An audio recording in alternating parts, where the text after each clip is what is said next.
What's up, everyone? I'm Cindy Goodman, and I am joined by David Griffin, and today we are talking Season 3 of True Detective. It is out in the wild. We have Mahershala Ali, who is playing a detective in Arkansas investigating 2 missing children.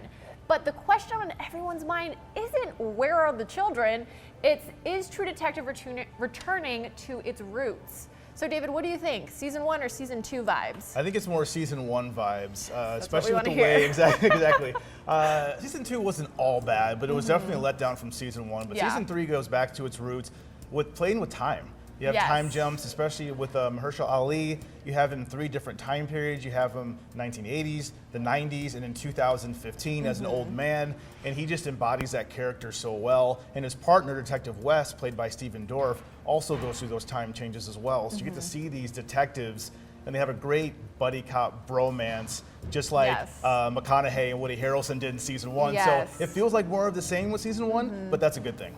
Yeah, no, I completely agree. I think even I forgot how good True Detective is at building that suspense. And within the first 15 minutes of the first episode, I was instantly kind of brought back to the pilot episode of the series. Yeah, and I think if the show wants to continue to do well, the missing kids case, it's okay, it's fine. But I feel like what True Detective is all about is what these horrible murders and missing persons cases do to the detectives trying to solve the case. That's what they showed really well in Season 1 with McConaughey and Harrelson, and how their lives kind of fell apart, and it was like all consuming.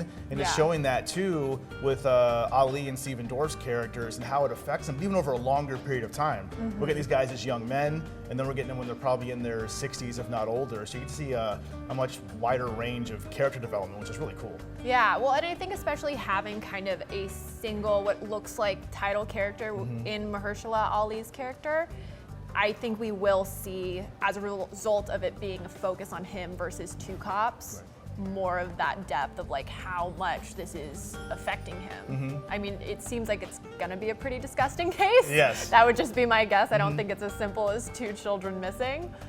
And So, one more thing I just wanted to point out is that David Milch, who a lot of people know from Deadwood, he's an excellent writer. He joined Nick Pizzoletto on this season and co-wrote episode 4. Okay. And the writing feels a lot tighter. It's just, I think the whole season's just really well crafted. I think working with David Milch was a good move, and I think it's just making the season better so far. okay, that's good to hear because I've only done 2 episodes, and you're a little bit deeper in there if you've seen I've seen episode- 5. There we go. Yeah. Okay, so we have a good source with us, Yeah. everyone. Season 1 vibes are feeling heavy. So what does this season have to do and like get right for it to kind of, I don't want to say redeem the series because Season 2, I mean, some people didn't hate it as much as I did. Yeah.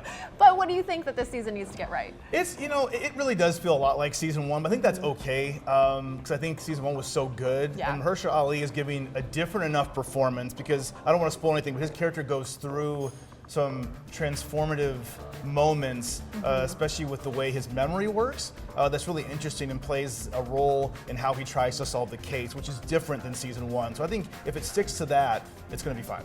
So that's what we thought. What do you think? Let us know in the comments below. And if you enjoyed this, check out our video on what's new to Netflix in January, the teaser trailer for Cinemax's Warrior, and as always, don't forget to follow and subscribe wherever you like to watch IGN.